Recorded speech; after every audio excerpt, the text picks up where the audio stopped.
Hi ಎಲ್ಲೋ ಸ್ನೇಹಿತರೆ, ಎಲ್ಲರಿಗೂ ನಮಸ್ಕಾರ. ವಧು ಧಾರಾವಾಹಿಯ 50ನೇ ಎಪಿಸೋಡಿಗೆ ಎಲ್ಲರಿಗೂ ಸ್ವಾಗತ. ಇವತ್ತಿನ ಸಂಚಿಕೆಯಲ್ಲಿ ಏನಾಗುತ್ತೆ ಅಂತ ನೋಡೋಣ ಬನ್ನಿ. ಅದಕ್ಕಿಂತ ಮುಂಚೆ ಇನ್ನು ಯಾರೆಲ್ಲ ನನ್ನ ಚಾನಲ್ನ ಸಬ್ಸ್ಕ್ರೈಬ್ ಮಾಡಿಲ್ವೋ please subscribe and support. Priyanka ಅವರು ಯಶೋಮತಿ ಅವ್ರ ರೂಮಿಗೆ ಬರ್ತಾರೆ. ಅಲ್ಲಿ ಬಂದ್ಬಿಟ್ಟು ಯಶೋಮತಿ ಅವ್ರನ್ನ ನೋಡಿ ಅವರೇ ಮನಸ್ಸಲ್ಲಿ ಅನ್ಕೋತಾರೆ, ವಧು ಮನೆಗೆ ನೀವು ಯಾಕೆ ಹೋಗಿದ್ದೀರಿ ಅಂತ ನೀವು ನನಗೆ ಹೇಳ್ದೇ ಇದ್ರೂ ಪರವಾಗಿಲ್ಲ, ಅದನ್ನು ಹೆಂಗೆ ತಿಳ್ಕೊಬೇಕು ಅಂತ ನನಗೆ ತುಂಬ ಚೆನ್ನಾಗಿ ಗೊತ್ತು. ನನಗೇನು ಬೇಕು ಅಂತ ಅನಿಸುತ್ತೋ ಅದನ್ನು ಪಡ್ಕೊಳ್ಳೋಕ್ಕೆ ನಾನು ಎಂಥ ಕೆಲಸ ಬೇಕಾದರೂ ಮಾಡ್ತೀನಿ. ಆ್ಯಂಡ್ ದಟ್ಸ್ ಪ್ರಿಯಾಂಕಾ ಅವರು ಯಶೋಮತಿ ಅವ್ರ ಫೋನ್ ತಗೊಂಡು ಮೆಸೇಜ್ ಮಾಡ್ತಾರೆ ವಧು ಅವ್ರಿಗೆ. ಮೊನ್ನೆ ಮಾತಾಡಿದ್ರ ಬಗ್ಗೆ ಏನಾಯ್ತು? ವಧು ಅವರು, ಯಶೋಮತಿ ಅಮ್ಮ ಇವ್ರು ಯಾಕೆ ಇಷ್ಟೊತ್ತಲ್ಲಿ ಮೆಸೇಜ್ ಮಾಡಿದ್ದಾರೆ? ವಧು ಅವರು ಮೆಸೇಜ್ ನೋಡ್ಬಿಟ್ಟು, ಅಮ್ಮ ಪ್ರಿಯಾಂಕನ್ ಬಗ್ಗೆ ತುಂಬಾ ತಲೆ ಕೆಡ್ಸ್ಕೊಂಡಿದ್ದಾರೆ, ಅದಕ್ಕೆ ಇಷ್ಟೊತ್ತಲ್ಲಿ ಮೆಸೇಜ್ ಮಾಡಿದ್ದಾರೆ, ಪ್ರೊಸೆಸಿಂಗ್ ಅಲ್ಲಿ ಇದೆ ಅಮ್ಮ ಅಂತ ವಧು ಅವರು ಮೆಸೇಜ್ ಕಳಿಸ್ತಾರೆ. ಪ್ರಿಯಾಂಕಾ ಅವರು, ಪ್ರೊಸೆಸಿಂಗ್ ಅಲ್ಲಿ ಇದೆ ಅಂದ್ರೆ ಏನರ್ಥ, ಯಾವ ವಿಷಯದ ಬಗ್ಗೆ ಹೇಳ್ತಿದ್ಯಾ ಅಂತ ಪ್ರಿಯಾಂಕಾ ಅವರು ಮೆಸೇಜ್ ಮಾಡ್ತಾರೆ. ಶಂಕರ್ ಅವರು, ಗೀತಾ ಅವರು ವಧು ಬಗ್ಗೆ ಮಾತಾಡಿರೋದನ್ನ ನೆನೆಸ್ಕೊಂಡು ತುಂಬಾ ಬೇಜಾರು ಮಾಡ್ಕೋತಾ ಕೂತಿರ್ತಾರೆ. ದೇವ್ಕಿ ಅವರು ಮಲಗಿದ್ದವ್ರು ಎದ್ದಿ, ರೀ ನೀವು ಇನ್ನೂ ನಿದ್ದೆ ಮಾಡಿಲ್ವಾ, ಯಾಕ್ರಿ ಅಳ್ತಾ ಇದ್ದೀರಾ? ಶಂಕರ್ ಅವರು, ದೇಹಕ್ಕೆ ನಿದ್ದೆ ಬೇಕು ಅಂದ್ರೂ ನಿದ್ದೆ ಬರ್ತಿಲ್ಲ, ಕಣ್ಣಲ್ಲಿರೋ ನೀರೆಲ್ಲ ಖಾಲಿ ಆಗೋವರೆಗೂ ನನಗೆ ನಿದ್ದೆ ಬರಲ್ಲ ಅನ್ಸುತ್ತೆ ದೇವ್ಕಿ ಅವರು, ಇವಾಗ ಏನಾಯ್ತು ಅಂತ ಈ ಥರ ಎಲ್ಲ ಹೇಳ್ತಿದ್ದೀರಾ? ಶಂಕರ್ ಅವರು, ಅಪ್ಪ ಅನ್ನೋ ಸ್ಥಾನದಲ್ಲಿ ಇರೋದ್ರ ಬಗ್ಗೆ ನಿನ್ಗೆ ಏನು ಅನ್ಸುತ್ತೆ ದೇವ್ಕಿ? ನಾನೇನಾದರೂ ಬೇಜವಾಬ್ದಾರಿಯಿಂದ ನಡ್ಕೋತಿದ್ದೀನಿ ಅಂತ ಅನ್ಸುತ್ತಾ?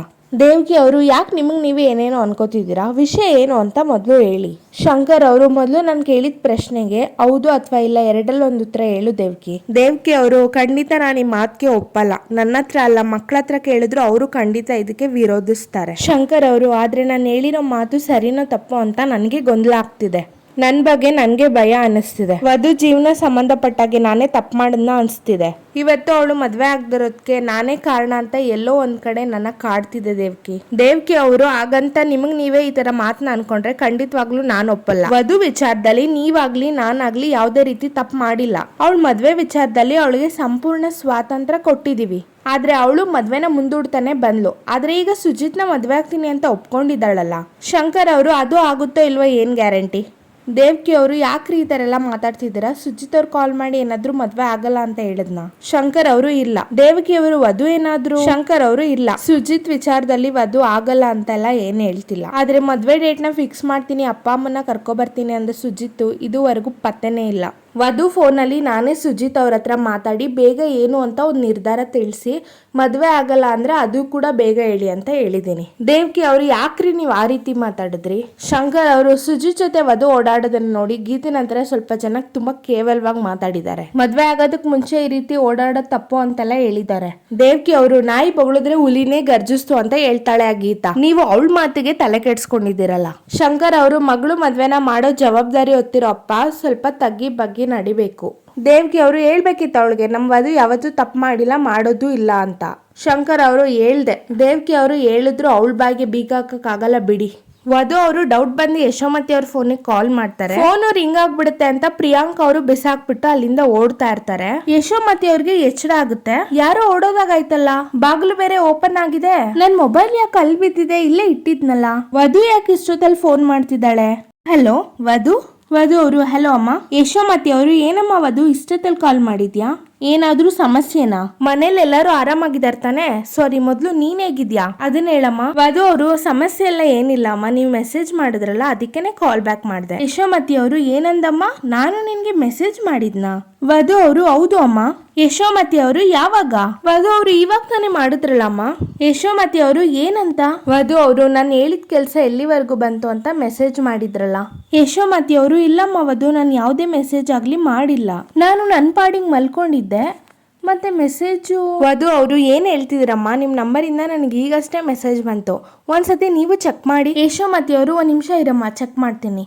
ಹೌದಮ್ಮ, ನೀನ್ ಹೇಳ್ದಾಗೆ ಮೆಸೇಜ್ ಇದೆ, ಆದ್ರೆ ಈ ಮೆಸೇಜ್ ನಾನು ಕಳ್ಸಿಲ್ಲ, ನನಗೇನಂತಾನೆ ಗೊತ್ತಿಲ್ಲ, ನಾನು ನನ್ನ ಪಾಡಿಗೆ ನಾನು ಮಲ್ಗಿದ್ದೆ, ಯಾರು ಬಂದು ಕೆಲಸ ಮಾಡಿದಾರೋ ಅಂತ ಗೊತ್ತಿಲ್ಲ. ವಧು ಅವರು, ಮೋಸ್ಟ್ಲಿ ಇದು ಆ ಪ್ರಿಯಾಂಕಂದೇ ಕೆಲಸ ಇರಬೇಕು, ನನ್ನ ಮತ್ತೆ ಅಮ್ಮನ ನಡುವೆ ಏನ್ ಮಾತನಾಡ್ತಿದೆ ಅಂತ ತಿಳ್ಕೊಳ್ಳೋದಕ್ಕೆ ಕೆಟ್ಟ ಕುತೂಹಲ ಅವಳಿಗೆ. ವಧು ಅವರು, ಅಮ್ಮ ನನ್ನ ಮತ್ತೆ ನಿಮ್ಮ ನಡುವೆ ಏನ್ ಮಾತುಕತೆ ಆಗಿದೆ ಅಂತ ತಿಳ್ಕೊಳ್ಳೋದಕ್ಕೇನೆ ಮೆಸೇಜ್ ಮಾಡಿ ಈ ತರ ಯಾರೋ ನಿಮ್ಗೆ ಮೋಸ ಮಾಡ್ತಿದ್ದಾರೆ, ಸ್ವಲ್ಪ ಹುಷಾರಾಗಿರಿ. ಯಶೋಮತಿ ಅವರು, ಸರಿಮಾ, ಆದ್ರೆ ಇದ್ರ ಬಗ್ಗೆ ನೀನ್ ಯಾರ ಹತ್ರನೂ ಹೇಳಿಲ್ಲ ಅಲ್ವಾ?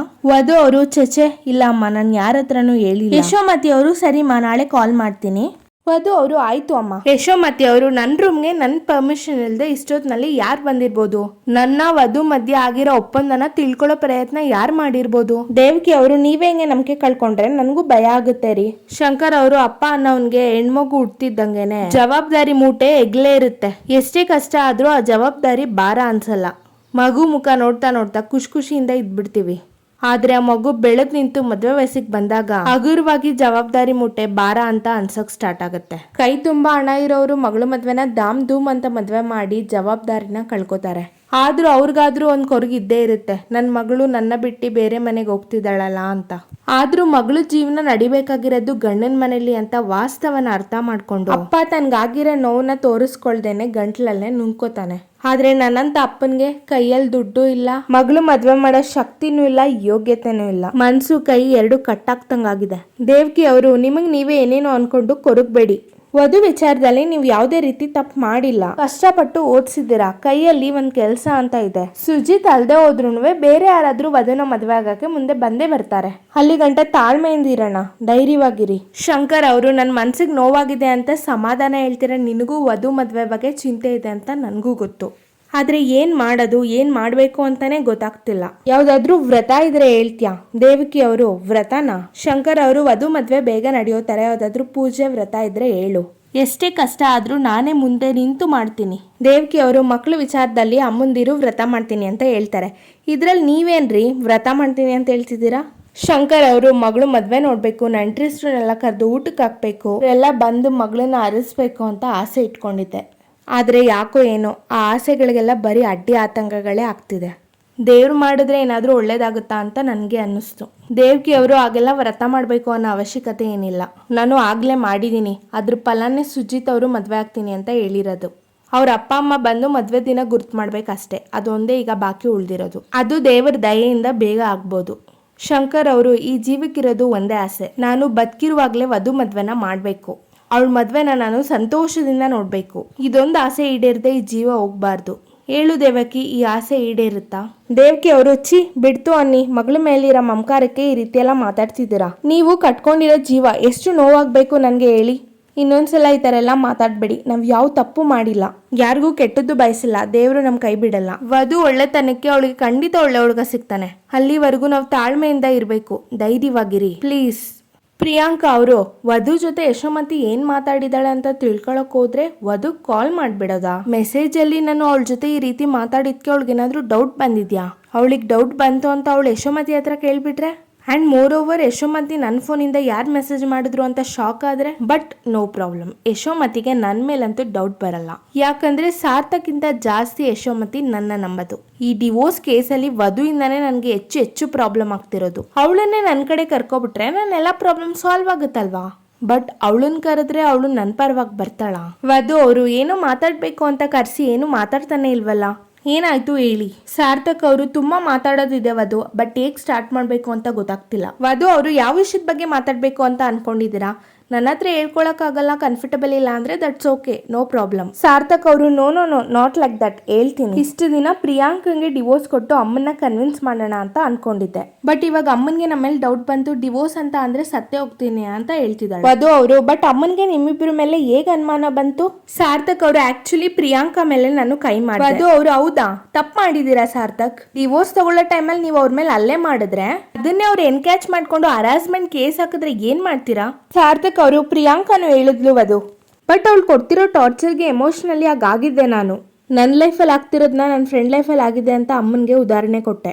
ಅದರಿಂದ ಅಮ್ಮ ನನ್ನ ಮೇಲೆ ಡೌಟ್ ಪಡ್ತಿದ್ದಾರೆ ಅಂತ ಫೀಲಿಂಗ್ ನನಗೆ. ಆಗ ಅಮ್ಮನಿಗೆ ಡೌಟ್ ಬಂತು, ಸಾಯೋ ಮಾತಾಡಿದ್ಲು. ಬಟ್ ಈ ಪ್ರಿಯಾಂಕಾ ನನಗೆ ಬೇಗ ಡಿವೋರ್ಸ್ ಬೇಕು, ಕಂಪನಿಲಿ ಅರ್ಧ ಶೇರ್ ಬೇಕು ಅಂತ ಹಠ ಹಿಡ್ದು ಕೂತಿದ್ದಾಳೆ. ಏನ್ ಮಾಡ್ಬೇಕು ಅಂತಾನೆ ಗೊತ್ತಾಗ್ತಿಲ್ಲ ವಧು. ಒಂದ್ ಕಡೆ ಅಮ್ಮ, ಇನ್ನೊಂದ್ ಕಡೆ ಪ್ರಿಯಾಂಕನ್ ಡಿವೋರ್ಸ್ ಕಾಟ. ನೆಮ್ಮದಿನೇ ಇಲ್ದಿರೋ ತರ ಆಗಿದ್ದೀನಿ. ದುಡ್ಡಿದ್ದವನ್ ಶ್ರೀಮಂತ ಅಲ್ಲ ವಧು, ನೆಮ್ಮದಿ ಇದ್ದವನ್ ಶ್ರೀಮಂತ.